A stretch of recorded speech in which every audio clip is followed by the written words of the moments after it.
Arizona Cardinals, you're on the clock.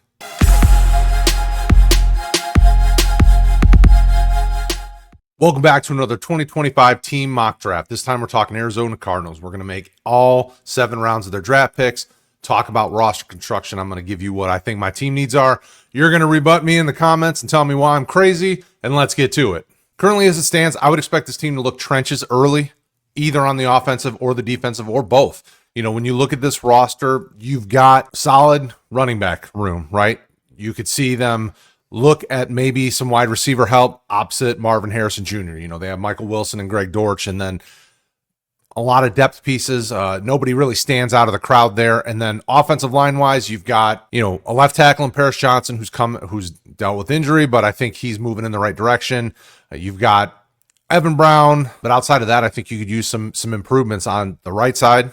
And maybe even some competition at the center position. And then on the defensive side, you know, they signed Josh Sweat, which was a solid signing for them, but I think they still could use interior help. I think D tackle's probably an area of need that they need to look at sooner rather than later, as well as it wouldn't surprise me if they looked at the right side. I know they drafted Darius Robinson. We'll see how he develops as time goes on, but it wouldn't surprise me if you need some edge help there. Linebacker, I think, you know, Mac Wilson and Davis Gaither and recent signing Baron Browning, I think, make a solid core. So I don't think you necessarily have to look at linebacker unless one falls to you that you're in love with. Then when you go to the secondary, I think at some point you're going to need to start thinking, how do we replace Budda Baker? That's probably still a couple years down the road, if not maybe even a little more, because he is just one of those players that can survive time. And corner, I think you need an outside corner opposite Murphy Bunting and maybe even some competition from him. How do you feel about Clark and Melton moving forward? I mean, those are really interesting younger players that could cause them to look a little later at that position. But when I look at my biggest area of needs, it's trenches. We need interior offensive and interior defensive line help, probably a tackle as well. We need wide receiver help. We could look for linebacker help. I think safety, depth with potential for long-term growth there. I think those are kind of your biggest areas of needs. Drop in the comments below. Let me know what you guys think. Let's get to the draft. On the clock at pick 16, like I said, it's going to be a trench player. With the way the board is sitting, you could have your pick of some of the higher-end offensive tackles. But Kenneth Grant on the board, I would absolutely jump all over him.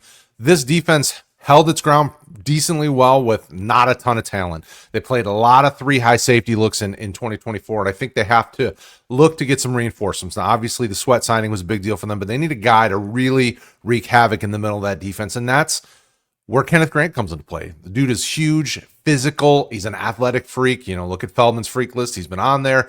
This guy can do it all, and I think this type of system where he can kind of be the centerpiece of that front line, I think will really show and allow him to show his talent out well. And it would not surprise me if Arizona grabbed him at 16 and he's starting from day one for you. Back on the clock at pick 47, it makes sense to stick to the trenches just because you have such an elite player here at Tyler Booker.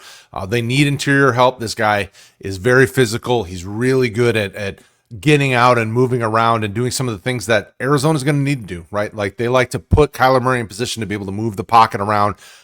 Booker has got really long arms. He's a very strong run blocker. He's a very strong blocker, period. I think he really takes that offensive line to another level, and you could play him at either interior position, and I think you would put him in a good place to be successful and really help this offense continue to go to the next level. Back on the clock at pick 78, and I think this is the point in the draft where we're going to look at wide receiver. We've got kind of a cluster of players here that I think fit what Arizona could use or could look to do, because I think they're still looking for that really high-end field stretching wide receiver that's just kind of the blazing fast speed guy. And I think you have 3 players here that all could fit that profile. And Jalen Noel from Iowa State, Jalen Royals from Utah State, or Isaiah Bond from Texas.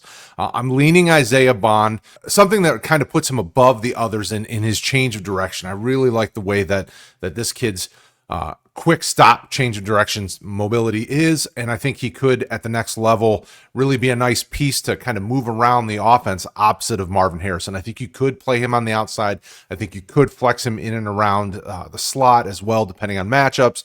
So I think he gives you a little bit more than the other two, but I think if you told me that they went Noel or Royals or Bond here, I wouldn't be surprised in the least. Back on the clock at 115, I really was hoping to grab a guy that they brought in for a pre-draft as Jonas Sanker, but literally the pick before went to the Panthers.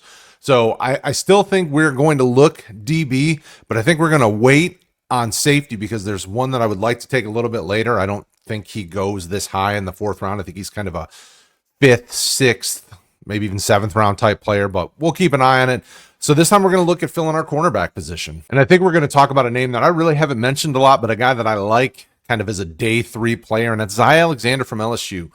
He's big, physical, a really good tackler. You know, the guy's around 6'2". Maybe not the fastest corner in the draft class, but I think he does press really well. And I think he kind of can play in what they do and be successful in it. So I think getting a guy like this that doesn't necessarily have to start from day one, but could push for startable reps, especially at this point in the draft, I think could be a really fun get for them. And we're grabbing him at 115. Back on the clock at 152, I'm going to pull the trigger now. I don't want to wait and see if he falls any further. We're going to go Caleb Ransoff from Tulane. He may be a smaller school prospect, but this guy can line up all over the formation. You can see him play press. He plays well in zone. He's a very fluid athlete. I really like what he can do, and I think given time with what's ahead of him, I think you could see him play, because they played a lot of 3 high safety last year. I think maybe you could see him come into the formation and play earlier. If not, he's learned from some of the best in the game. So grab him here. It may be a little early for some, but I think it's a good get for them and a guy that could have long-term results in a positive for this team. Back on the clock at pick 225, we're going to grab a guy they did have a pre-draft visit with, Shamar James, linebacker from Florida. I think he's got good quickness. I think he's a sideline-to-sideline player. He can fall back into coverage and do some help there. And he fills in a need at some depth, right? They need some guys that can be depth players that maybe just start on a special teams and could flex in case of injury. But I think at this late in the game, when you're picking in the 7th round, you're looking for a guy that you like some intangibles. And I think this player has played a fairly high level there at Florida. And I think you've seen on film, and I think you've seen throughout this process, that he's a guy that's going to get drafted somewhere probably later, day 3. And I think with Arizona showing interest, I think that tells us, hopefully, that is a player that they're looking at, is on their radar as a depth player that maybe they can develop. We're going to get him here at 225. And what do you think? All right. So we got defensive line, we got offensive line, we got receiver, we got some secondary help, we got some linebackers. Obviously, you can see PFF, love the first 2. It was kind of hit or miss on the rest of them. What do you guys think? Drop a comment below. Let me know if you liked it, didn't like it. What would you do different?